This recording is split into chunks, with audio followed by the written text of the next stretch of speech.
Buenas tardes, señoras y señores. Vamos a empezar hoy la última conferencia de este ciclo, que no la última actividad relativa a este tema, que luego hablaremos de ello, con el profesor Guillermo Calleja Leal. La conferencia de hoy, que va a cerrar este ciclo, son las victorias españolas decisivas y olvidadas de la Guerra de la Independencia de Estados Unidos en su frente occidental, la batalla del fuerte de San Carlos en San Luis y la toma del fuerte de San José en Michigan. Nadie mejor para relatarnos e informarnos de ese tema, tanto a los que estamos aquí en este salón de actos como a aquellos que nos siguen telemáticamente a través de los distintos canales, que el profesor Guillermo Calleja Leal. Guillermo Calleja es licenciado y doctor en Geografía e Historia por la Universidad Complutense de Madrid y doctor en Historia Contemporánea por la International Phoenix University del Reino Unido. Es académico correspondiente de la Real Academia de la Historia, de la Academia de Ciencias y Artes Militares y de la Real Academia de Cultura Valenciana. Ha sido profesor en la Universidad Europea de Madrid, 2000-2006, y en la Universidad Antonio de Nebrija, 2008-2019. Es vocal electivo de la Comisión Española de Historia Militar, del Centro Superior de Estudios de la Defensa Nacional. Miembro de número del Consejo Asesor del Servicio Histórico y Cultural del Ejército del Aire y del Espacio. Miembro del Instituto de Historia y Cultura Naval Don Luis I de Portugal. Escritor polígrafo. Ha escrito muchísimos libros, solamente vamos a reseñar algunos, entre ellos El Castillo de Villaviciosa de Odón, Historia y Arquitectura, 1762, La Habana inglesa, La toma de La Habana por los ingleses, coautor con Hugo O'Donnell, 1898, The Spanish-Cuban-American War, y, tanto en su versión española como inglesa, Gálvez y España en la independencia de Estados Unidos. Regimiento de Infantería y Memorial del Rey número 1 y Batallón de Tropas del Ministerio. 1812, la Batalla de Salamanca. Además, ha colaborado en muchísimos libros, entre los que se podrían citar Manual de Derecho Operacional, Retos Actuales de la Seguridad, El Ejército y la Armada en el 98, Cuba, Puerto Rico y Filipinas.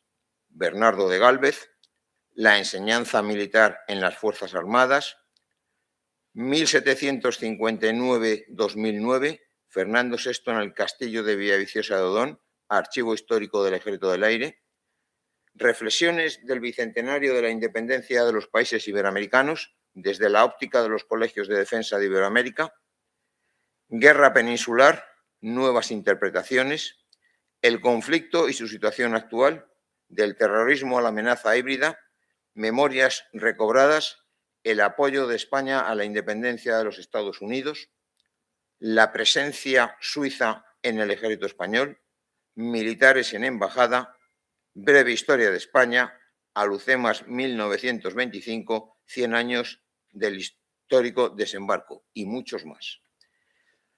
Condecoraciones podríamos también citar sin número, pero destacaremos, entre tanto españolas como extranjeras, la Cruz del Mérito Militar, la Cruz del Mérito Aeronáutico y la Gran Cruz del Mérito Humanitario. No le robo más tiempo.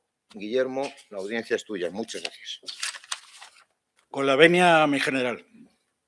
Quisiera, antes que nada, expresar mi agradecimiento al Instituto de Historia y Cultura Militar del Ejército y a sus jefes por el gran honor y distinción que supone para mí participar en esta actividad sobre el 250 aniversario del apoyo de España a la formación de Estados Unidos, y máxime en este acuartelamiento del infante Don Juan, que el año pasado celebró el centenario de su inauguración, y agradeceros a todos de corazón vuestra asistencia.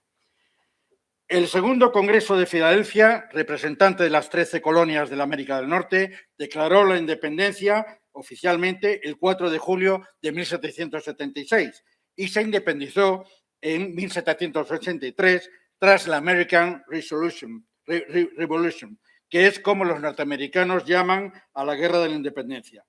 Guerra de Independencia que se había iniciado pues, el año anterior, en 1775. Pero sin España no hubiera habido guerra, sino insurrecciones locales, acciones guerrilleras o disturbios sofocados por las armas. Y de haberla habido sin España, la hubieran perdido. Arruinada Francia por la Guerra de los 7 años, 1756-1763, España financió al ejército continental aportando artillería, fusiles, pólvora, uniformes y medicamentos. Y también enormes sumas de dinero mediante donaciones y préstamos, redes de abastecimiento e inteligencia. Las campañas militares victoriosas de Bernardo de Gálvez en el Valle Bajo del Mississippi, año 79, Movila, año 80, y Pensacola, 81, también fueron decisivas, porque la amenaza sobre San Agustín de la Florida Oriental y sobre todo Jamaica, que para Gran Bretaña valía más que todas sus colonias americanas juntas, hizo que se desplazara el foco de la guerra hacia el sur. Fue cuando el general Washington comenzó a ganar batallas al disminuir la presión sobre su ejército. Cuanto antes las perdía todas, salvo algunas con resultado incierto, como la de Trenton, en New Jersey, el 26 de diciembre del año 76. Pero tales campañas fueron posibles, como veremos, por hechos militares pequeños y en apariencia intrascendentes, como lo fueron la defensa del fuerte de San Carlos en San Luis en el año 80, 1780, y la toma del fuerte de San José en 1781 junto al lago Michigan. La victoria de San Luis hizo fracasar el plan británico, que era tomar San Luis y luego Luisiana para privar al Congreso del apoyo español. Y la toma del fuerte de San José se anticipó a un segundo intento que no se produjo. Vemos aquí, este fuerte, el de San José, estaba situado aquí, junto al lago Michigan, aquí en el sur, aquí, un poquito a la derecha. La victoria de San Luis hizo fracasar el plan británico, que era primero tomar San Luis y después Luisiana para privar al Congreso del apoyo español. Y la toma del fuerte de San José se anticipó a un segundo intento que no se produjo. Nos sorprende que durante más de 2 siglos se olvidara en Estados Unidos la intervención de España, cuando cualquier pueblo perdido en su inmensidad territorial conserva la memoria histórica del ataque de una partida de indios, un bandido ahorcado, un simple tiroteo entre yanquis y confederados, o el que un día pasara por allí a caballo el general Ulysses Grant, o lo hiciera el general Douglas MacArthur en jeep. Y también donde cada parroquia, allí en Estados Unidos, tiene un memorial con la relación de sus caídos por la patria, con fecha y lugar, aunque fueran en lugares tan distantes como puedan ser Filipinas, Cuba, Corea, Vietnam o Irak. Vamos a hablar ahora del protagonista principal del héroe de San Luis, que era Fernando de Leiva.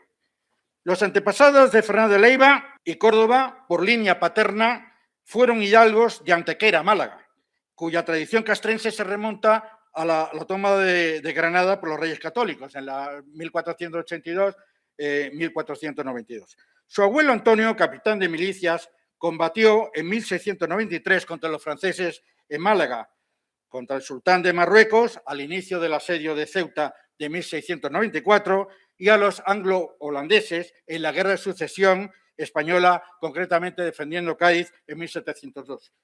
El padre de este personaje, Jerónimo, capitán de infantería de marina, llegó a teniente gobernador de la plaza de Urgel, Lérida. El 10 de junio de 1719 combatió en la batalla de Greensill en la Escocia Occidental, donde las tropas inglesas de Jorge I de Hannover vencieron a los clanes jacobitas de las tierras altas de Escocia, Highlands, y a los infantes de marina españoles. Como todos sabéis, los jacobitas eran los partidarios de Jacobo II de Inglaterra y VII de Escocia, que fue destronado en 1688. Allí los españoles se quedaron solos, combatieron bien, pero se quedaron solos, y Jerónimo cayó prisionero. Tras su liberación, combatió contra los moros en el sitio de Ceuta de 1722 y allí se casó con una joven ceutí de 12 años, hija de un notorio local de Bilbao. Tuvieron 7 hijos y nuestro personaje fue el quinto. Fernando de Leiva y Córdoba Vizcagaña nació en Ceuta el 24 de junio de 1734. Hasta hace muy poco se creía que era barcelonés, pero la historiadora norteamericana Christine Ostrom demostró que era ceutí y no catalán. Lo mismo que José Luis Barceló, cronista de la ciudad de Ceuta, que fue el descubridor de su partida bautismal. Nos llama la atención, ahí tenemos, nos llama la atención de que él entra en la milicia el 11 de diciembre, de octubre, como veis ahí, del año 52, como cadete, teniendo 16 años. Entra en el regimiento España, pero resulta que podía haberlo hecho a los 12 años y no a los 16. Casualmente, fijaros, ese año... perdón. Fenomenal, muchas gracias. Llama la atención de que entrara como cadete a los 16 años cuando podía haberlo hecho a los 12. Y coincide precisamente con la muerte del padre. Él entra en la milicia y también sus hermanos. ¿Qué significa esto? Que no tenía vocación de militar. España entró al final de la Guerra de los 7 Años por el tercer pacto de familia de 1761 y los británicos tomaron La Habana el 12 de agosto de 1762 y la ocuparon durante 11 meses. Leiva, entonces subteniente del Regimiento de Infantería Aragón, se distinguió con 27 años en la defensa del castillo del Morro. Allí cayó prisionero y fue liberado al ser devuelto a La Habana por la Paz de París de 1763. Leiva regresó a España y el 11 de octubre del año 63 ingresó en el Regimiento de Infantería Soria con el empleo de teniente. En 1764 tuvo problemas con el juego y su ludopatía manchó su hoja de servicios. Avergonzado, quiso redimirse y solicitó ser trasladado al Cuerpo de Ingenieros. Lo logró, pero por poco tiempo, porque tuvo que regresar al Regimiento Aragón y allí permaneció acuartelado 2 años en la Plaza Norteafricana de Orán. En 1766 ascendió a capitán y en 1767, al saber que iba a ser destinado a Luisiana con su regimiento, contrajo matrimonio con la cartagenera María de la Concepción de César y Martínez Fortún, con quien tuvo pues 2 hijas. Una fue Josefina María, Pepita, y la otra Margarita Rita. Y después de sus 3 hermanas, solo una, Teresa, fue con la que marchó a Luisiana. España perdió La Habana y Manila en 1762, aunque la recuperó, como dijimos, en la Paz de París de 1763, dando a cambio a Gran Bretaña las 2 Floridas, la occidental con Pensacola y la oriental con San Luis. Aquel fatídico año 1762, ante semejante descalabro, Francia cedió a España la Luisiana en compensación por el Tratado Secreto de Fontainebleau. Su administración se dividía en la Alta Luisiana, con un teniente gobernador, y capital en San Luis, en el territorio de Illinois, entonces llamado Illinoises por los españoles. Y hoy se encuentra en el estado de Missouri y tenemos por lo que era la Baja Luisiana con el gobernador y la capital provincial en Nueva Orleans. Luego, desde 1766, Luisiana dependió de la Capitanía General de Cuba y como parte del Virreinato de Nueva España, aunque realmente fue un pastel envenenado, un caramelo envenenado del fracaso colonial de Nueva Francia. ¿Por qué? Fíjense ustedes, Luisiana, la extensión era 2 millones de kilómetros cuadrados. Para hacernos una idea, imagínense Francia y Alemania juntas. Estaba casi deshabitada, porque tendría pues algo menos de 20.000 habitantes para 2 millones de kilómetros cuadrados. Apenas tenía minería y además, bueno, pues estaban las fuertes tensiones fronterizas con españoles y británicos y además se habían tirado 3 años de guerras con las tribus indias locales. Bueno, vemos ahí en el mapa, fijaros lo que es la situación de Luisiana, el territorio indio y las 13 colonias. Y en el otro vemos esa parte central, oscura, que es lo que ocupaba la Luisiana alta y la Luisiana baja. La alta con San Luis y la baja con Nueva Orleans. España, sin embargo, tuvo excelentes relaciones con los indios mediante tratados de paz y comerciales y protegió sus tierras. Además, en España se había abolido la esclavitud de los indios por Real Cédula del 20 de junio de 1500, como ustedes saben, el testamento de Isabel la Católica de 1504 y las leyes de Indias. Antonio de Ulloa fue un eminente científico sevillano que fue el que midió la Tierra, además de descubrir el metal precioso, platino, etc. Aunque fracasó como primer gobernador español en Luisiana, en los años 1766 y 68. El 28 de octubre de 1768, Nueva Orleans se sublevó contra él y el 1 de noviembre pues, fue expulsado a La Habana por muy distintos motivos. Bueno, vamos a verlos. Primero, prohibir el envío de productos a Francia e Inglaterra en barcos locales, en barcos de Luisiana. Segundo, permitir el comercio solo con 9 puertos peninsulares españoles: Santander, La Coruña, Gijón, Barcelona, Alicante, Cartagena, Málaga, Cádiz y Sevilla. Tercero, pedir dinero a los comerciantes por la enorme deuda que dejó Francia, que nunca la pagó. 4, no pagar los salarios atrasados de sus escasas tropas. Quinta, no aceptar la población de Luisiana el Tratado de Fontainebleau. Es más, decía, a nosotros nadie nos consultó, que era, digamos, el argumento. Y sexta, la impopularidad de su mujer, Francisca Ramírez, nacida en Laredo, al considerar Nueva Orleans insalubre y vulgar, no hablaba francés, tampoco pretendía aprenderlo, hacía ostentación pública de sus joyas y además pues vestía más elegante que las damas de Luisiana. O sea que, en fin, se ganó toda la impopularidad. El 6 de julio del año 68, tropas destinadas a Américas partieron de Cádiz y al llegar a La Habana supieron que se había producido la sublevación de Nueva Orleans. Luego, el año siguiente, en 1769, el mariscal de campo, Alejandro Reilly, uno de los muchos irlandeses que servían a la corona de España, organizó una flota de 24 barcos y se puso al frente de un ejército de 2.000 soldados. Le acompañó como segundo el coronel malagueño Luis de Unzaga y Amézaga. O'Reilly aplastó la rebelión y el 18 de agosto del 69 tomó el cargo de gobernador de Luisiana. Formó gobierno, restableció el orden, creó el batallón de infantería fijo de Luisiana, que después más adelante sería ya regimiento, y dio al capitán Leiva el mando de la tercera compañía de fusileros, que tenían pues, 77 soldados. En el año 1770, O'Reilly, ahí lo tenemos, ahí teníamos a Mésaga. En 1770, O'Reilly se marchó de Luisiana, el coronel Unzaga le sucedió como gobernador y por orden de Carlos III indultó a los sublevados menos 12 cabecillas. A 12, de los 12 cabecillas, a 6 los ahorcó y a los otros 6 pues, los encarceló. En 1771, Leiva se ofreció voluntario a Unzaga para comandar el puesto militar de Arkansas, en la Alta Luisiana, y al oeste del Mississippi, un puesto vacante y lejano de Nueva Orleans, situado pues a 500 kilómetros al norte y a unos 800 por el Mississippi. Lo hizo para limpiar su hoja de servicios y hacer negocios para saldar sus deudas de juego.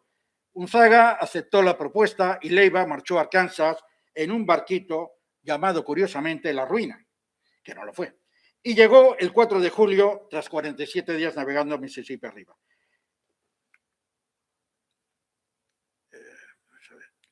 Bueno, el puesto protegía los 76 habitantes del poblado de Nuestra Señora de Arkansas, en su mayoría cazadores, y era un fuerte de estacas de madera podrida a punto de caer, con 2 cañoncitos pedreros, 5 edificios de madera. Uno era el cuartel, otro la casa del comandante, otro polvorín, otro era un almacén y una taberna donde cazadores e indios vendían sus pieles y suministraban pues todo, o sea, comida, pólvora, whisky y lo que se terciara. Si Leiva en Nueva Orleans fue jefe de 77 soldados del batallón de Luisiana, en Arkansas lo fue de 14 del mismo, armados con unos mosquetes antiguos e inútiles, hambrientos y con meses de pagas atrasadas. Los comerciantes franceses no le permitieron No le permitieron comerciar en el fuerte, pero cambió su vida, pues sentó cabeza. Dejó el juego y se preocupó de reparar la empalizada, conseguir mosquetes, el bienestar vecinal, controlar el comercio y mantener buenas relaciones con los indios. Unzaga le había ordenado mantener la amistad con los indios, Quapaw, y ganarse a los temibles Osage de Oklahoma. Y como en las alianzas se entregaban medallas, y las francesas eran mayores que las francesas, Casenon-Pont, jefe de los Quapaw, rechazó las españolas de 36 centímetros, considerándolas indignas para su tribu y su persona. Tal supuesto agravio lo solventó Leiva, dándole una medalla nueva de 56 centímetros de mejor factura y toda clase de disculpas, aunque luego tuvo que repartir medallas pues, de 56 centímetros por todas las tribus. Para los interesados, en el Museo Lázaro Galdiano podemos ver una. Un año después, en el año 72, Gálvez fue nombrado gobernador interino de Luisiana y adoptó medidas de austeridad económica, por lo que a Leiva le dijo que solamente se podía dar medallas a los jefes y también le dijo que redujera los gastos de fiestas y regalos. Como el mismo jefe de los Quapaw lo consideró un agravio y amenazó con degollar a todos los de la guarnición, Leiva aceptó sus exigencias e hizo unos malabarismos contables increíbles con su limitado presupuesto. Pero retrocedemos a 1770, 2 años antes. Al poco tiempo de ser Unzaga nombrado gobernador, el ejército británico ocupó Boston en protesta y rebelión. Hubo gritos de protesta y rebelión. Unzaga y Bucareli, que era el capitán general de Cuba, comunicaron al marqués de Grimaldi, primer secretario de Estado y del despacho, es decir, primer ministro, la formación de un movimiento revolucionario. Se estaba realmente creando un movimiento allí y ellos lo vieron con claridad. Entonces Carlos III les ordenó mantenerle informado y ambos crearon una red de espionaje entre pescadores, comerciantes y clérigos. Y por eso Unzaga y luego Gálvez ordenaron a Leiva espiar. Leiva fue nombrado comandante del puesto militar por 5 años, pero tuvo que regresar a Nueva Orleans porque, en fin, a los 3 años pues, enfermó y tuvo que dejar el puesto. Y entonces con sus ahorros pues saldó su deuda de juego, compró una casa, 6 esclavos, se reingresó en el batallón, se hizo prestamista y su situación pues se hizo más desahogada. El territorio de Illinois, en la Alta Luisiana, se extendía desde la desembocadura del Ohio hasta la frontera actual del Canadá, arriba, y desde el Mississippi hasta las montañas rocosas. Hoy comprendería más o menos los estados de Missouri, Indiana y Illinois. Este inmenso territorio de Illinois incluía la ciudad de San Luis, hoy en el estado de Missouri, el pueblo de Santa Genoveva, que era un poblado que estaba a 100 kilómetros al sur, poblado por granjeros y cazadores que vivían dispersos. Había también algunas minas de plomo que llevaban los colonos franceses, eran los dueños. Estaban los distritos de los ríos Missouri e Illinois y 2 pequeños fuertes construidos junto al Missouri, cerca de la desembocadura del Missouri con el Mississippi, que fueron abandonados en 1769.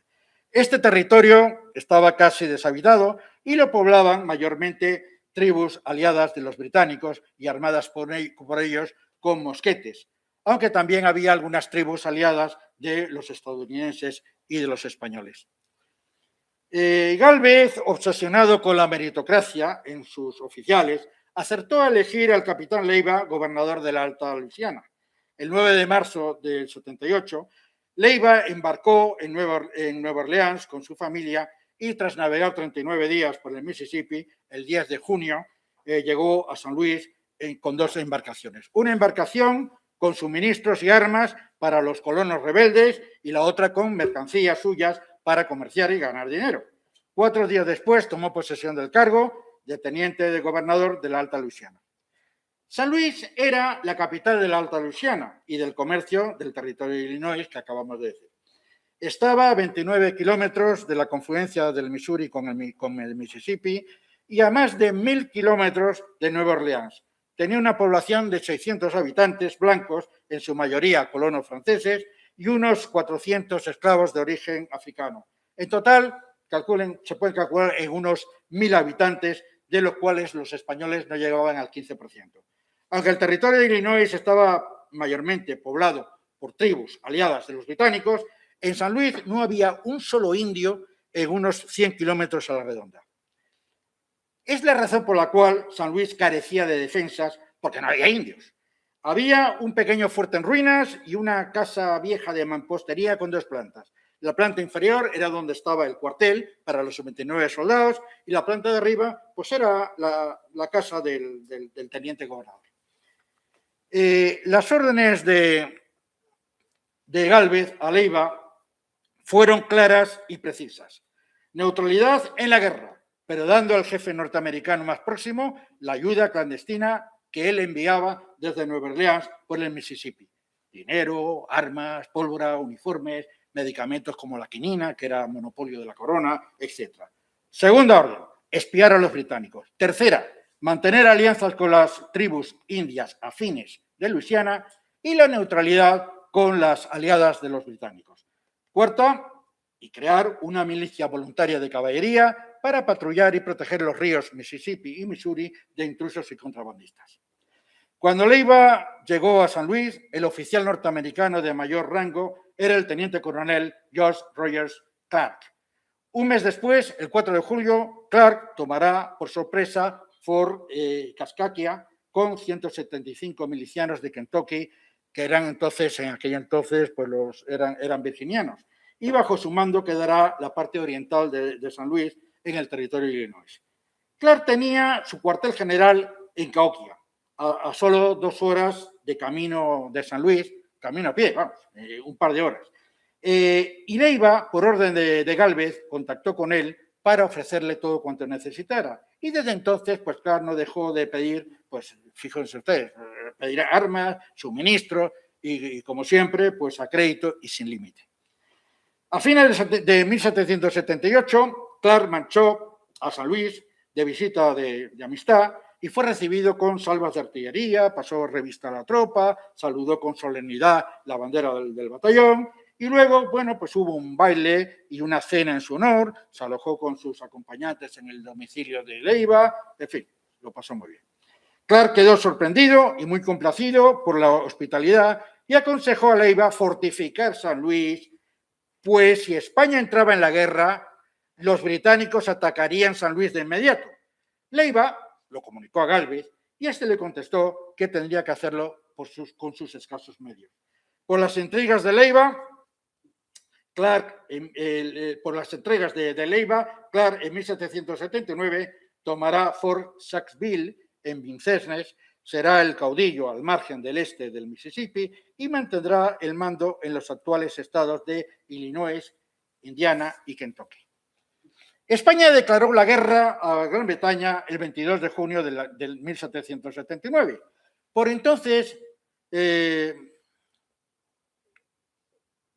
esto es Clark, y ahí tenemos unos soldados británicos. España declaró la guerra, como dijimos, el 22 de junio del 79. Por entonces, Lord Germain, secretario de Estado de América de la Corona Británica, ultimaba su plan inicial. Consistía en tomar San Luis por el norte y Nueva Orleans por el sur, conquistar toda Luisiana y así privar a las 13 colonias del apoyo español. Una operación supuestamente fácil en un territorio tan extenso, casi despoblado e indefenso. El plan, a nivel operativo, se basaba en dos ofensivas simultáneas. La primera, una fuerza miliciana partiría de Detroit junto al lago Erie. Luego se incorporarían tribus aliadas y tomarían los puestos de Mississippi del Mississippi hasta San Luis, que caería fácil, sin defensas y defendida solo por granjeros y cazadores. Después seguirían hasta Natchez, cuyo fuerte Panmure había sido recién tomado por Gálvez en lo que es el valle bajo del Mississippi. Y la otra fuerza partiría con tropas regulares y de milicias de Pensacola en la Florida Occidental, que se unirían a otros en Baton Rouge y tomarían Nueva Orleans, para luego continuar 300 kilómetros Mississippi arriba y llegar a Natchez. Y entonces allí ambas fuerzas, la que vino del norte más la del sur, pues se unirían a modo de pinza y reconquistarían Fort Pamur. Pero antes de declarar la España la guerra a Gran Bretaña, antes de esto, Galvez se dio cuenta de que carecía de tropas para defender Luisiana y lo que hizo fue adelantarse audazmente a los británicos. Primero avanzó con su ejército por la orilla izquierda del Mississippi, luego tomó Fuerte Butte en Manchac y conquistó Baton Rouge a cañonazos, rindiendo prácticamente sin resistencia. Fue en Natchez. El avance arrollador de Galvez se detuvo en el Golfo de México frente a Mobile y Pensacola a finales del año 79, quedando Pensacola incomunicada con los puestos británicos del bajo valle del Mississippi. Y es la razón por la cual los británicos abandonan su plan inicial, limitándose solo a atacar por el norte. En 1780, el entonces capitán Patrick Sinclair, vicegobernador de Mackinac, en Michigan, organizó en los fuertes de este lugar y de Detroit un ejército de 750 milicianos canadienses, unos pocos oficiales del ejército regular y algunos cazadores franceses voluntarios. A esta fuerza se sumaron progresivamente guerreros de tribus aliadas. Emmanuel Jesse, comerciante de Pensilvania y exoficial del ejército británico, reclutó a 900 guerreros de distintas tribus indias durante meses. ¿A cambio de qué? Pues a cambio de una licencia para poder comerciar en el territorio de Illinois. Nada era gratis. Y a los guerreros pues les ofreció parte del botín de San Luis, cortar cabelleras y entregarles mujeres y niños como esclavos. Mayormente eran de 5 tribus: los Menominee, los Ojibwa, los Winnebago y sobre todo los Sioux y los Sac y Fox, que eran aproximadamente el 25% de todos los guerreros. Otras tribus eran, bueno, los Fur, los Chippewa, los Ottawa, los Mascotén, los Kickapoo, los Dakota y los Potawatomi. Aunque los belicosos Sioux y Sac y Fox, por su alianza con los franceses y los españoles, se habían negado a luchar, finalmente lo hicieron amenazados por los británicos y por las demás tribus. El 20 de febrero de 1780, Leiva supo que desde el día 22 de junio del año anterior España estaba en guerra contra Inglaterra y el 9 de marzo se enteró de que Sinclair iba a atacar San Luis. Solo disponía de 29 soldados del batallón y 257 vecinos armados que eran granjeros, cazadores, comerciantes y barqueros a quienes le dio pues una mínima instrucción. Leiva llamó a la defensa, pese a ser impopular por su rígido control sobre el comercio y su empeño de construir un fuerte que era algo considerado costoso y además innecesario. ¿Por qué? Pues por 2 motivos. Primero, San Luis estaba demasiado lejos de la zona británica de los Grandes Lagos. Y además, muy cerca estaba Cahokia, donde el teniente coronel Clark de los norteamericanos pues había hecho muy fuerte. O sea que ¿para qué hacer realmente un fuerte? Era lo que decían los vecinos. Leiva voló el fuerte en ruinas, construyó el fuerte de San Carlos en honor de Carlos III y con 29 soldados y vecinos voluntarios pues fue la mano de obra que dispuso. Su proyecto consistía en un recinto amurallado de mampostería con 4 torres en las esquinas sobre una colina al oeste de la ciudad. Pero como las obras se iniciaron el 17 de abril de 1780 y la batalla fue, como vemos, el 26 de mayo, solo tuvo 39 días para construir el fuerte, con lo cual solamente hizo lo que construyó una única torre, y no 4, 2 líneas de trincheras, una por el norte y otra por el sur, con 2 kilómetros de recorrido y también unos parapetos creados con montones de tierra. La torre medía entre 10 y 12 metros de altura Y en la parte superior se colocaron 5 cañoncitos pedreros de los 2 pequeños fuertes abandonados de Missouri que habíamos comentado. Pero estos cañones, evidentemente, no cubrían el perímetro defensivo. Leiva reunió solo 1.000 pesos para la construcción. Recaudó 600 entre los vecinos y los 400 restantes los puso de su bolsillo. Eran todos sus ahorros y se arruinó de nuevo, pero esta vez no por el juego. El 2 de mayo, el ejército de Sinclair partió de Fort Michilimackinac junto al lago Michigan, al norte, y a su vez los indios agrupados por Jesse lo fueron haciendo pues en canoas por el Mississippi. Luego las tropas de Sinclair fueron avistadas el día 23 por exploradores que habían enviado Leiva y Clark. Aunque hacía tiempo que Clark había propuesto el teniente coronel Clark había propuesto a Leiva crear una fuerza conjunta para defender San Luis, se hallaba hospitalizado y había encargado a John Montgomery, comandante de Cahokia, tratar el tema con Leiva.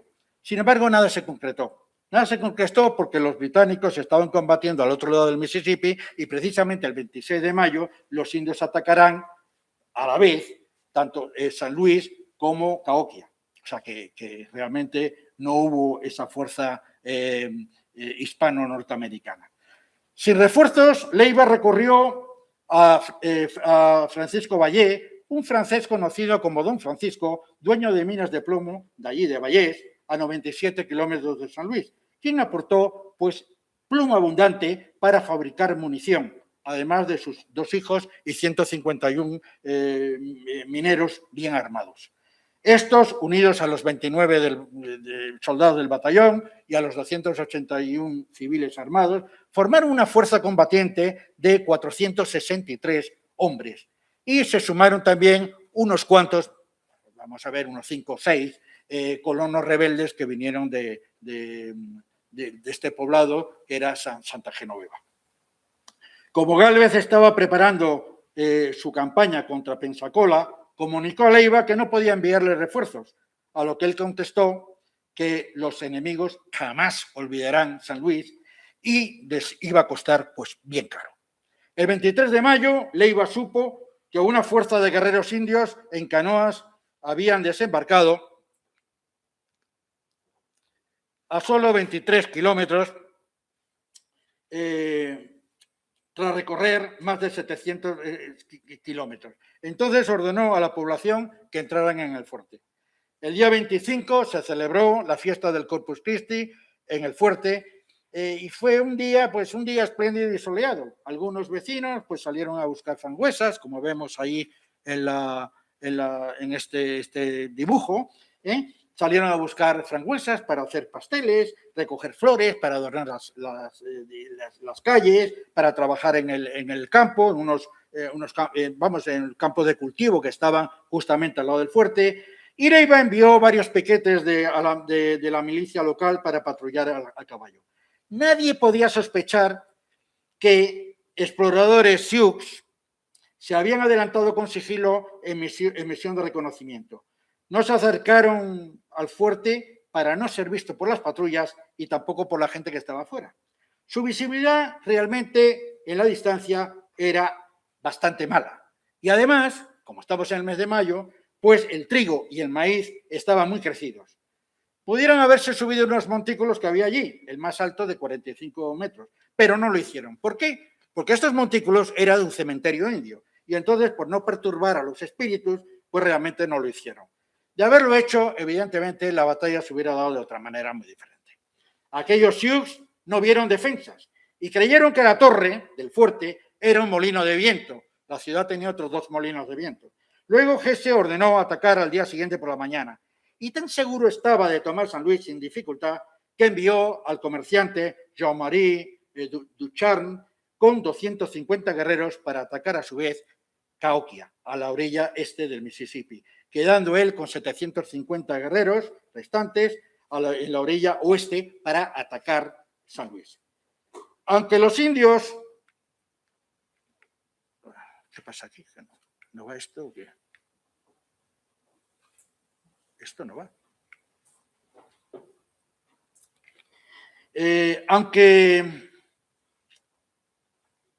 Aunque los indios tenían arcos, flechas, lanzas y cuchillos, el arma principal que tenían era el mosquete británico, y como cazadores eran buenos tiradores. El viernes 28 de mayo de 1780, Hesse y los guerreros indios cruzaron en canoas la confluencia del Missouri con el Mississippi y avanzaron sigilosos por la pradera que estaba situado al norte del fuerte, mientras otro grupo bordeó el fuerte y por detrás, pues, ¿no funciona? Sí. Ah. Pues, no, démelo, por favor. Y entonces, otro grupo fue por detrás del fuerte para aquellos que huyeran hacia el poblado de Santa Genoveva, poderlos atacar y matarlos a todos. En la pradera, esta pradera que estaba en la parte norte del fuerte, los Sioux marcharon al frente con su jefe, Wasaba, y los Winnebago, los Fur y los Sac y Fox marchaban detrás y Hesse en retaguardia. Al mediodía un soldado dio la voz de alarma, al grito de ¡a las armas, a las armas! Poco después sonó un cañonazo desde la torre y todos corrieron a sus puestos. Los indios creyeron que se trataba de un trueno y por eso a la torre la llamaron desde entonces la Casa de los Truenos. Leiva estaba gravemente herido. Fue llevado en una silla de brazos a la torre para poder dirigir desde ahí la defensa con sus prismáticos binoculares. Mientras, unos campesinos y esclavos que trabajaban fuera del fuerte se vieron de pronto atacados por los Dakota y los Winnebago, ávidos de cautivos y de cortar cabelleras. Unos cayeron prisioneros, otros fueron asesinados y descuartizados de forma salvaje, y los que lograron huir entraron aterrados en el fuerte entre lloros y gritos. El que fueran campesinos y esclavos nos hace pensar que los milicianos de las patrullas, que vestían de rojo y además iban a caballo, fueron los primeros en caer. Entre los que huyeron hubo un matrimonio francés con 2 hijos subidos en una carreta junto a un tal Kennedy, que era de Kentucky. Los indios rodearon el carro y los tirotearon con los mosquetes, resultando Kennedy muerto de un tiro en la cabeza, pero la familia logró entrar en el fuerte y los caballos al entrar se desplomaron muertos. Según las crónicas, se contaron más de 100 orificios de bala en la carreta, quizá no fueron tantos. Ante este primer ataque, Leiva ordenó a sus hombres manchar a su trinchera y a su posición asignada. Eran unas trincheras débiles, con un defensor apostado cada 6 metros, cuando lo normal eran 2 metros. Y además el mosquete pues era un arma de avancarga, como sabéis, con una secuencia de tiro lento. Al darse cuenta Leiva que los indios atacaban por el norte, ¿qué hizo? Pues que los que estaban en la trinchera sur, muchos de ellos los llevaron a esa parte, a la parte norte. Mientras los hombres se distribuían en las trincheras y algunos en la torre, unas 500 personas, entre mujeres, niños y esclavos, se alojaron en la iglesia y en casas de piedra. Había dejado ahí Leiva al teniente Cartabona con 20 vecinos armados ahí en las puertas de estas, digamos, de estas viviendas, de estas casas, con la orden de que protegieran a la gente con su vida, pero si les daban la orden de ir a las trincheras, que fueran allí rápido. Una vecina, Madame Marie Josefa Piconneau, de Rigauch, viuda del soldado Francisco Rigauch y heroína popular de la batalla, cogió la casaca, la pistola y el cuchillo de su difunto marido y corrió a su posición como uno más. El cura párroco, el franciscano capuchino Fray Bernard, se encargó de rezar y sobre todo de tranquilizar a mujeres y niños. El segundo ataque se produjo en la pradera. Mientras la milicia avanzó ordenada, los indios corrieron como posesos disparando mosquetes y lanzando gritos y aullidos aterradores. Habían creído que era fácil tomar San Luis para degollar y cortar la cabellera a los defensores y hacerse con un buen motín, pero se encontraron con la trinchera norte del fuerte, siendo recibidos por los disparos de 150 mosquetes. El avance se detuvo en pleno desconcierto. Los milicianos creían que iban a combatir contra unos labriegos y cazadores, y los indios nunca saltaban fuertes, pues combatían, según la Petite Guerre de los indios franco-canadienses, mediante desemboscadas, líneas desordenadas, atacaban, retrocedían, volvían a atacar sucesivamente, etc. En el favor del combate, los disparos de artillería desde la torre se unieron a los de los mosquetes, acompañados de una densa cortina de humo pestilente de pólvora quemada. El número de bajas entre indios pues fue bajo, unos 20. ¿Por qué? Pues porque el mosquete era un arma para la guerra europea contra soldados en formación y resultaba muy difícil acertar a más de 100 metros, encima con un enemigo que está en movimiento. Por eso Leiva ordenó no disparar a más de 40 o 50 metros. En cuanto a los 5 cañones de la torre, pues estos alcanzaban, no llegaban a alcanzar lo que son 1000 metros y no cubrían la defensa. Y además, al no disparar a bocajarro, no podían acertar a unos indios dispersos en movimiento en una amplia pradera. No obstante, su efecto psicológico evidentemente lo tuvieron. Un factor importante a favor de los defensores fue la abundancia de pólvora y la munición por el plomo que habían recibido de las minas de Vallés.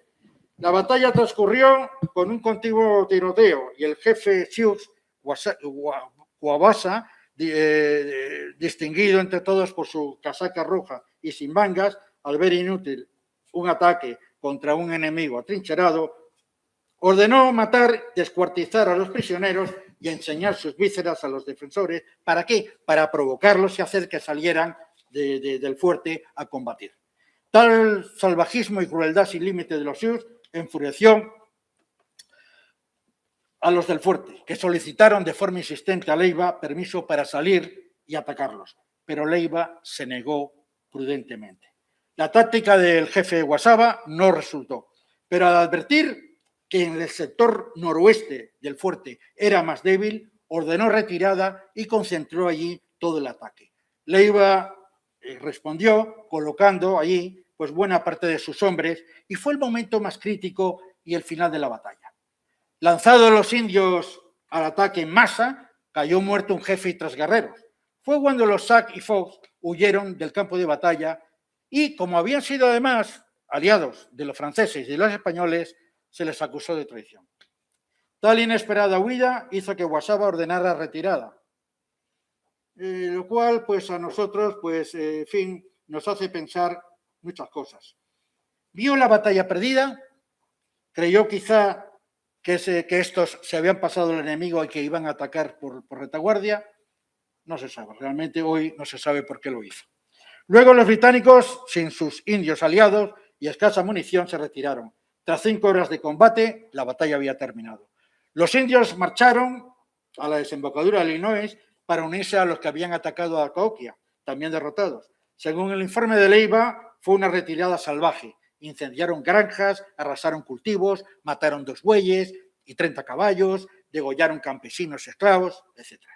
Si tenemos en cuenta que varios norteamericanos combatieron en San Luis y que 200 soldados de Cahokia persiguieron a los británicos y a los indios en retirada, pudiéramos decir que fue la primera ocasión histórica en que norteamericanos y españoles combatieron juntos. Solo añadir que los británicos, por San Luis y otras derrotas, perdieron prestigio ante sus tribus aliadas, cada vez más reacias a luchar. El informe oficial británico de la batalla cifró sus bajas en solo 4 indios, un jefe y 3 guerreros. Debieron de morir unos 20, más o menos, pero se falseó el número. ¿Por qué? Pues precisamente para no desmotivar a las tribus ante la necesidad de hacer nuevas alianzas. Según el informe de Leiva, sus bajas fueron 98 en total. 22 fallecidos, 7 heridos.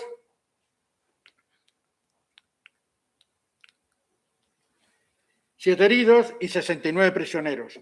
24 capturados, entre los que estaban sorprendidos, los que cogieron fuera del fuerte, y 45 en retirada. Pero desconocemos si los degollados, a los que alude en retirada, fueron prisioneros o luego matados.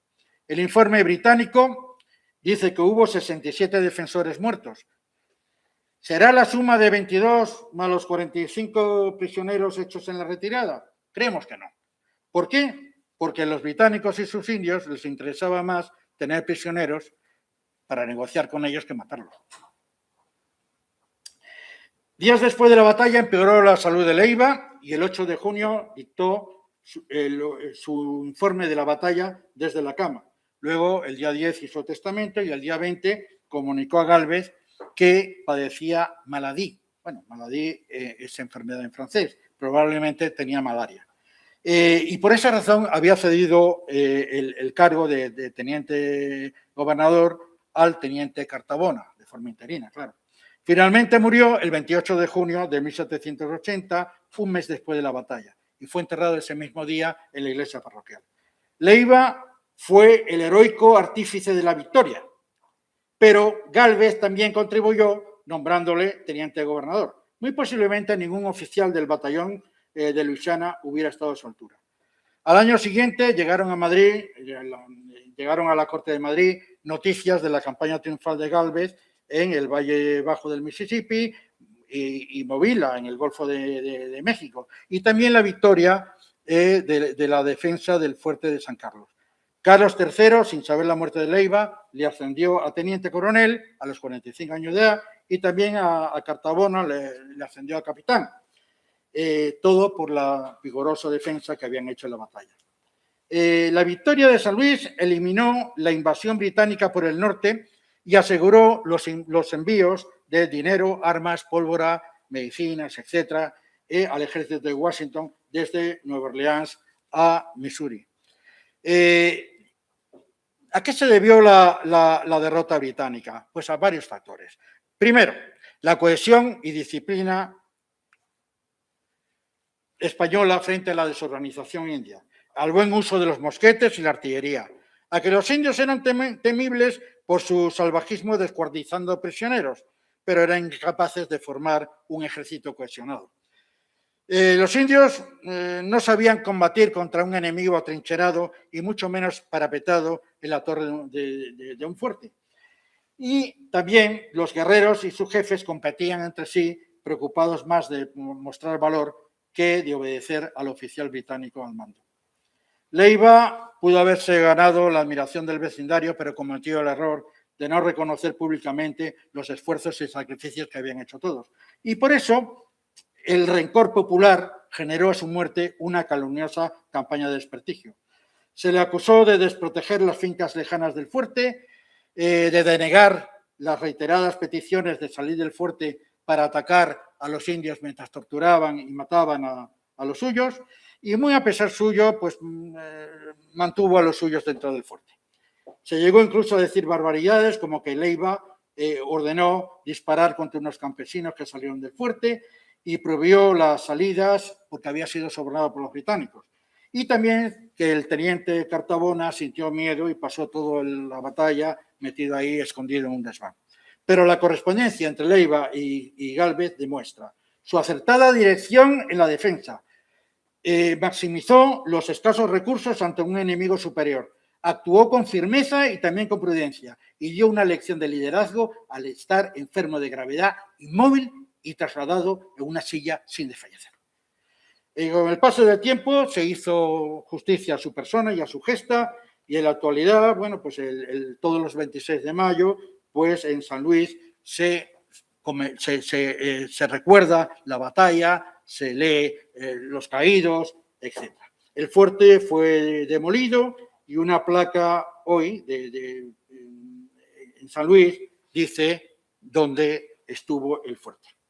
También en el Capitolio Estatal de Missouri, pues hay un mural de Oscar Berninghaus, pintado en 1925, que representa a unos guerreros Siegfried dispuestos a atacar el fuerte. Y por último, Leiva es hijo ilustre de la ciudad de Ceuta.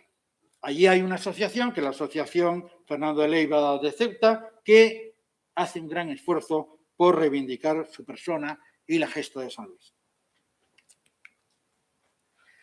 La derrota del 26 de mayo de 1780 en San Luis hirió y mermó el prestigio británico y por eso se planeó hacer un nuevo ataque en la primavera de 1761, una vez que hubiera pasado el crudo invierno que paralizaba la guerra. El fuerte de San José, lo tienen ahí, en el lago Michigan, suministraba armas, víveres a unidades militares y a las tribus indias aliadas que pasaban por la zona. pero ante este nuevo intento de atacar San Luis, se convirtió en el almacén principal de una futura fuerza invasora británica. Tras la muerte de Leiva y el gobierno interino del teniente Cartabona, el teniente coronel Francisco Cruzat fue nombrado teniente gobernador en septiembre y marchó a San Luis con refuerzos. Al llegar, se aseguraba que habría una nueva ofensiva en primavera británica. Por otra parte, los norteamericanos de Cahokia, al otro lado del Mississippi, hicieron dos expediciones de saqueo contra el fuerte. En una de ellas, Jean-Baptiste Hamelin lo tomó y con poco menos de 20 hombres. Pero poco después, Louis César Danneau Deauville de Quindre, teniente coronel de milicias británico y también comerciante de pieles, pues los mató todos en un lugar que se llama Petit Fort. El 27 de diciembre, el Eturno y Natinguen, jefes de los Potawatomi y los Milwaukee y Milwaukee, respectivamente, y aliados de los españoles, informaron a Cruzat sobre la muerte de Hamelin y le pidieron que había que hacer una respuesta a los británicos. Cruzat aceptó la petición y se propuso conquistar y destruir el fuerte de San José, pero no como represalia por el ataque británico del 26 de mayo a San Luis, como han escrito tantos historiadores. En realidad lo hizo para anticiparse a la invasión planeada para la primavera y también para hacer ver a los indios desde San Luis que él dominaba la zona de Illinois y podía atacarles cuando quisieran. ¿Por qué Cruzat envió una expedición a la zona de los Grandes Lagos en invierno cuando se suspendían las operaciones militares por las bajas temperaturas, el terrible viento del norte, la nieve y el hielo? Pues para explotar el factor sorpresa, ya que nadie podía imaginarlo. Cruzat organizó la expedición y dio el mando a Eugenio Purré, o Purré si quieren, un comerciante de pieles, capitán de la segunda compañía de milicias que había quedado Leiva y ex infante de marina francés. Tal fuerza expedicionaria la compusieron 140 milicianos de San Luis, incluyendo pues, el alférez Charles Tyon y el intérprete Louis Chevalier, y 61 guerreros voluntarios de las tribus Oto, Sotú y Potawatomi. Purré era además patrón de bateaux dedicados al traslado de armas, pólvora y municiones desde San Luis para los colonos rebeldes a través del Mississippi. La expedición de Purré partió de San Luis el 2 de enero de 1781.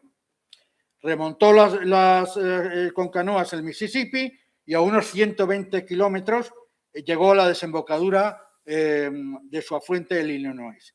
Luego navegó por el Illinois, realizando una larga travesía por el territorio de Illinois que vimos, advirtiendo cada vez que había más frío y que progresivamente el agua se iba congelando.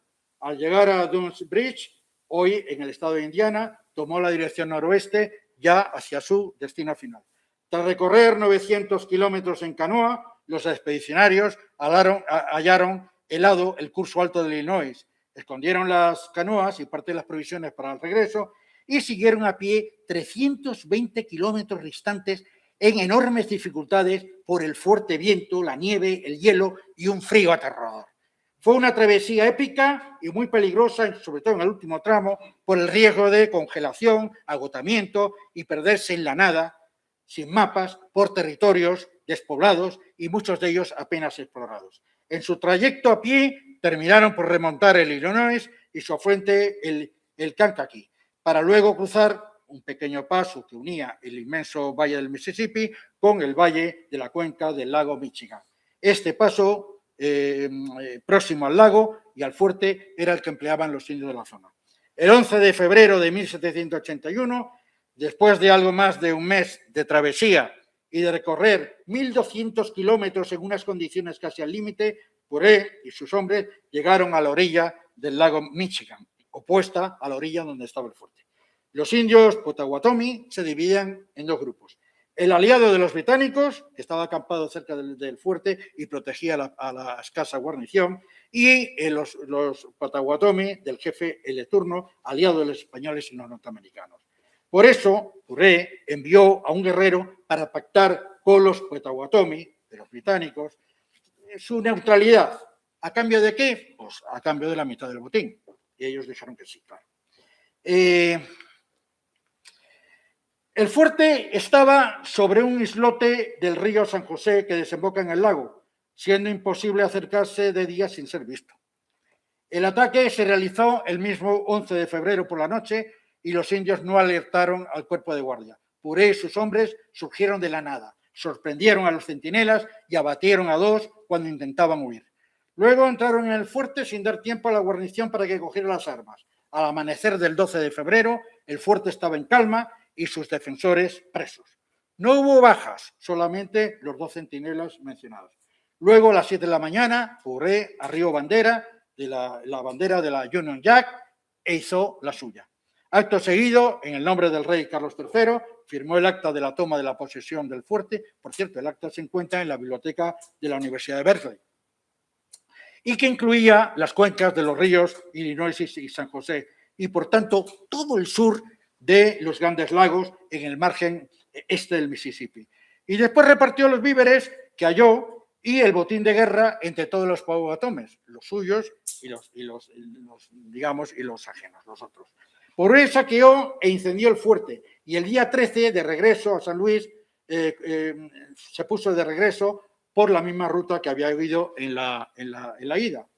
Horas después llegó el coronel D'Arnaud Deauville de Quindre y con la idea de perseguirlos. Habló con los Potawatomi y debían de estar bastante contentos con la parte del botín que le dieron porque despistaron a los británicos diciendo que se habían ido por donde no se habían ido.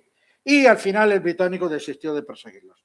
Puré llegó a San Luis el 6 de marzo sin incidentes y entregó a Cruzat 2 banderas, la del fuerte y la española que había sido arrebatada por los británicos en San Luis el año anterior. La toma del fuerte, tras una odisea de 700 kilómetros por la nieve y el hielo, en la ida y otros tantos de regreso, dio a España el pleno control del Mississippi desde la frontera del Canadá a el Golfo de México. En su informe al gobernador Bernardo de Gálvez, Cruzat justificó la expedición con 2 motivos. Uno, disuadir a los británicos para que no atacaran de nuevo desde el norte y, por otra parte, mostrar a los indios aliados quién era el que mandaba allí y realmente, y ya está. Por último, ya para acabar, ya más es la hora, vamos a pasar a las consecuencias. Primero, las consecuencias de San Luis, del 26 de mayo de 1780. La defensa del fuerte de San Carlos no fue una gran batalla por sus pocas bajas, pero tuvo consecuencias muy importantes. Primera, España controló el Mississippi hasta el final de la guerra, desde San Luis hasta Nueva Orleans. Segundo, Virginia quedó a salvo de un ataque desde lo que sería desde el oeste, desde San Luis. Ya no hubo ataque. Tercero, se aseguró la ayuda enviada al ejército de Washington. 4. Los indios aliados de los británicos de la Peonía, Illinois y Río Rock enterraron el hacha de guerra. Y por último, Bernardo de Gálvez pudo centrar todos sus esfuerzos en la campaña militar contra Pensacola.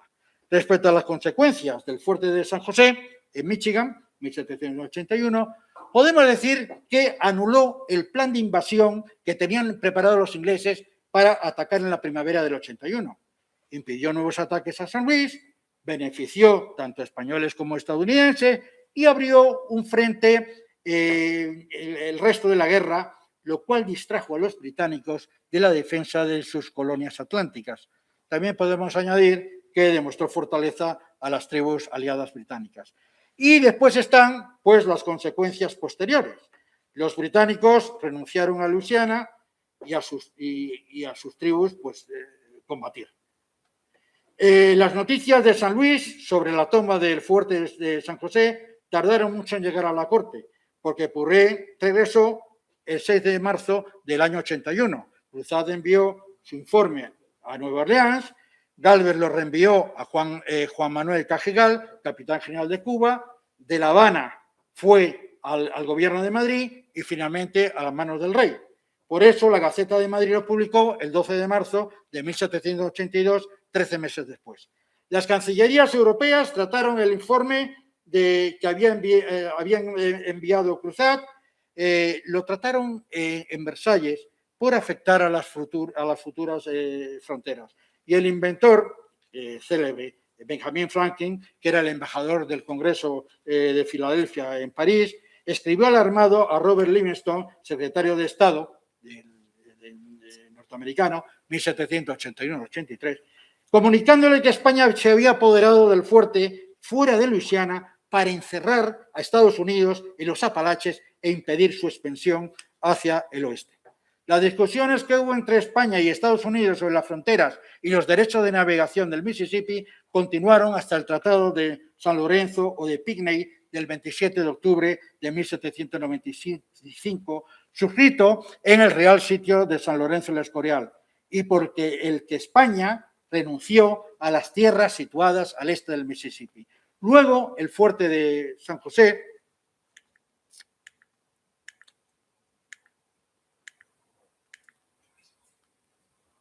no, estamos haciéndolo mal. Sí. Sí. Finalmente, bueno, dijimos que el fuerte de San José se abandonó y desapareció. Finalmente, solo añadir que en 1998 un grupo de arqueólogos localizó el fuerte y con sus restos se hizo el Museo Fuerte de San José, en el que se resalta que fue el último fuerte de Michigan que fue conquistado por los españoles y que perteneció a 4 naciones: Francia, Gran Bretaña, España y finalmente Estados Unidos. Eso es todo, amigos. Muchas gracias.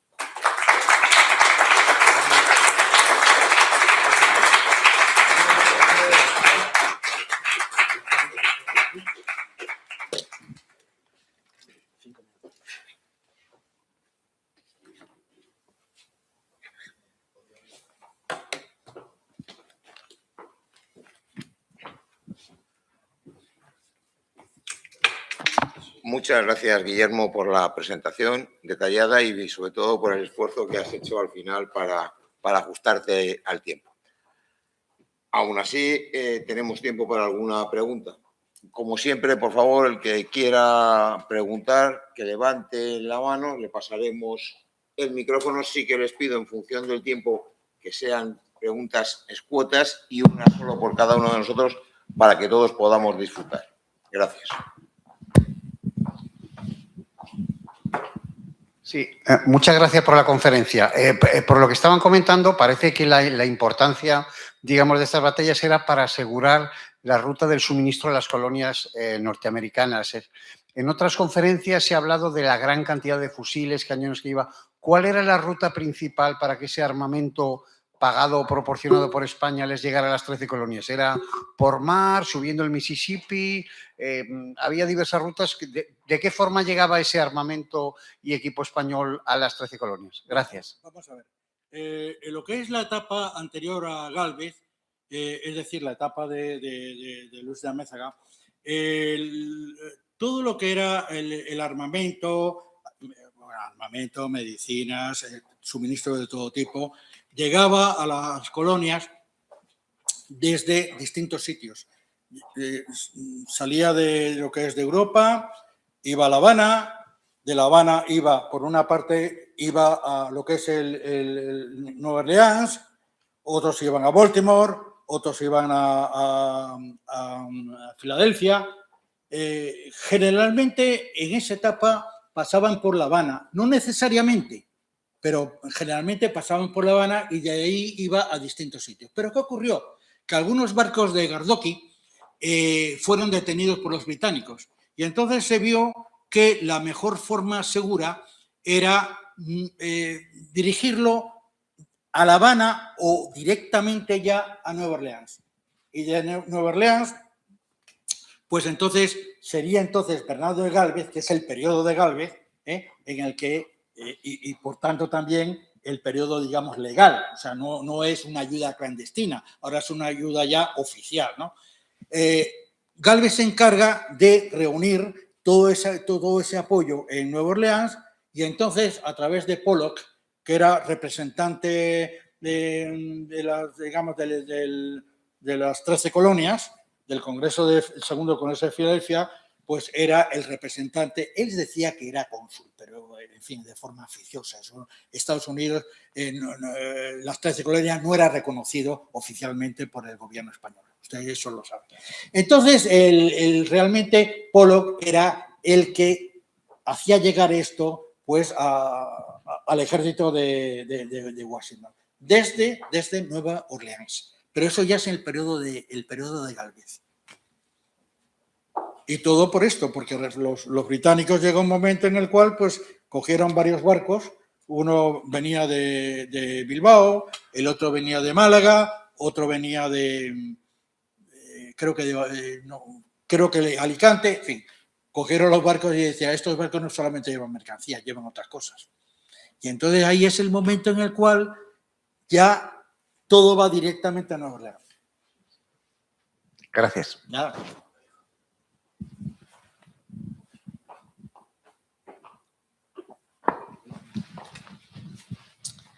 Realmente hay dos etapas, que es la de la ayuda clandestina, que es la primera. O sea, España empieza ya a dar 50.000 pesos desde la Embajada de España en París, que ahí estaba el conde Aranda, empieza a dar esa primera cantidad en el año 75.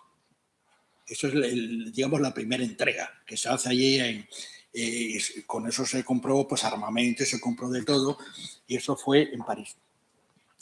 Y entonces, claro, el asunto es que realmente, ¿cuánto España realmente dio, digamos, financió a las 13 colonias?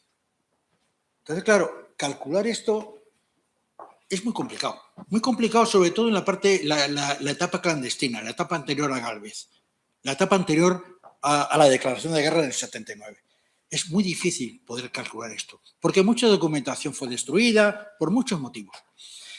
Pero hace unos años en la Real Academia de Jurisprudencia se hizo un informe muy detallado con mucha documentación diplomática, mercantil y de todo tipo.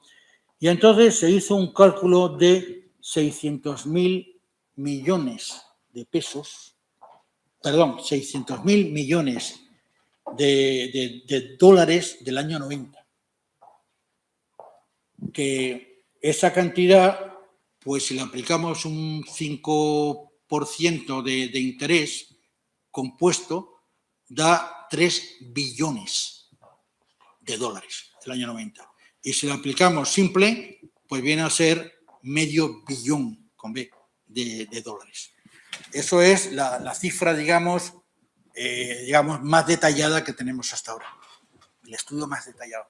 Y fueron varios años de estudio, recogiendo muchísima documentación, por parte de documentación del banquero de Carlos III, de los distintos comerciantes y todo, pero bueno, es un tema interesante. Porque además los norteamericanos reconocieron solamente 1 millón. O sea, cuando acaba la guerra, en el 83, bueno, ¿cuál es la deuda? Ellos reconocen solamente 1 millón. Y 1 millón solamente fue lo que sacó Gálvez en Georgetown al virrey de Nueva España. Bueno, se sacó muchísimo más dinero, pero vamos, solamente la gestión de Gálvez personal fue 1 millón. Fue lo único que reconocieron, que después de encima ni lo pagaron.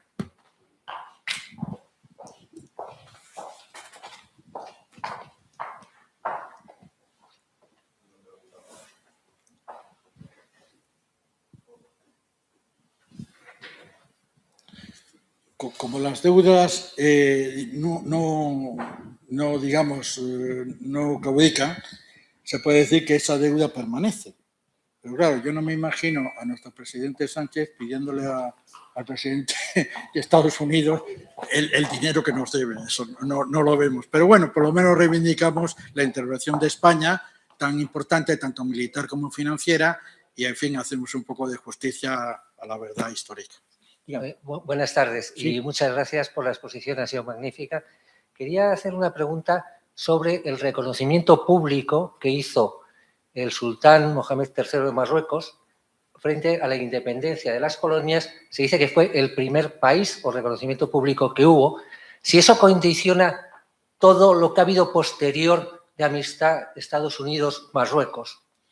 Bueno, realmente es cierto, y además no solamente eso, el sultán fue Marruecos el primer, vamos a decir, el primer país que reconoció a lo que es Estados Unidos como nación. Eso es verdaderamente cierto, pero realmente no se puede decir que la amistad entre Marruecos y Estados Unidos fue una amistad fuerte y constante. Pero sí se produjo, eso es cierto. O sea, fue un barco norteamericano, un barco de guerra, que fue a Marruecos y ahí mismo se hizo pues una declaración de reconocimiento. Pero eso afectó realmente y muy directamente al sitio de Gibraltar, porque la mayoría de los barcos procedían de Tánger hacia el estrecho. Es decir, que sí, si ese reconocimiento fue en 1777, realmente Gibraltar fue el 79 al 83, tuvo una importancia. Claro que la tuvo. Sí, desde luego que sí. Influyó, claro. Ahora, llama la atención de que precisamente fuera Marruecos, vamos a decir, el sultán de Marruecos, el primero que reconoció a Estados Unidos. Pero es cierto, es histórico, sí, es verdad.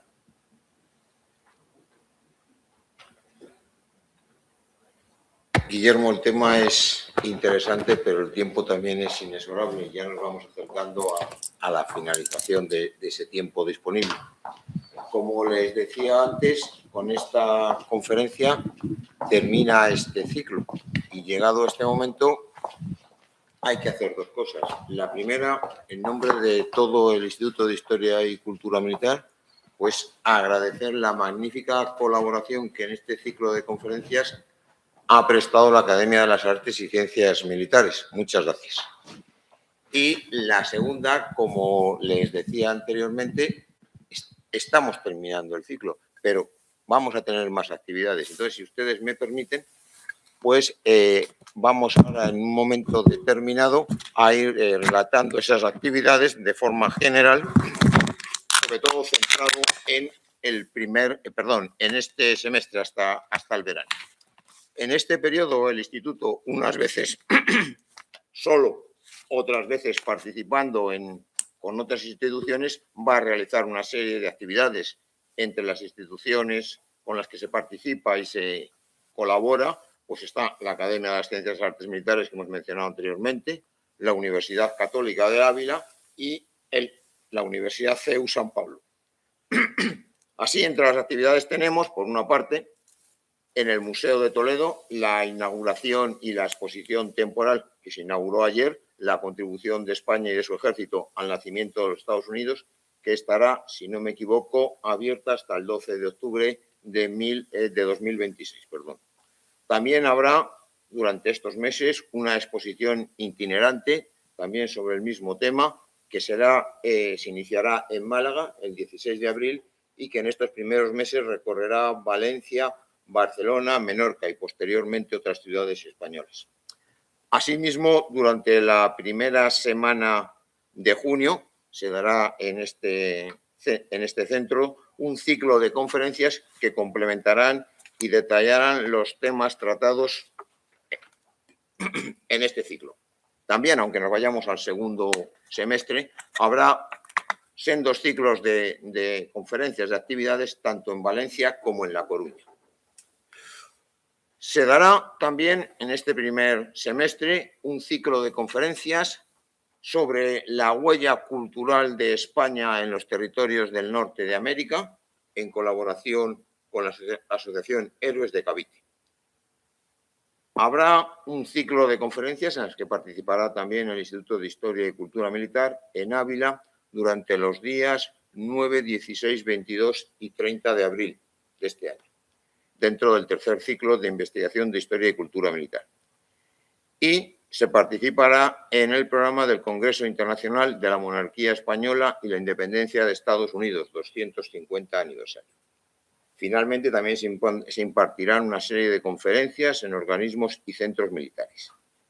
y para el verano tendremos la edición del número extraordinario de la revista de Historia Militar, que estará centrada en el apoyo de España al nacimiento de estos Estados Unidos. Y ya no me queda más que agradecer su presencia aquí. Muchas gracias.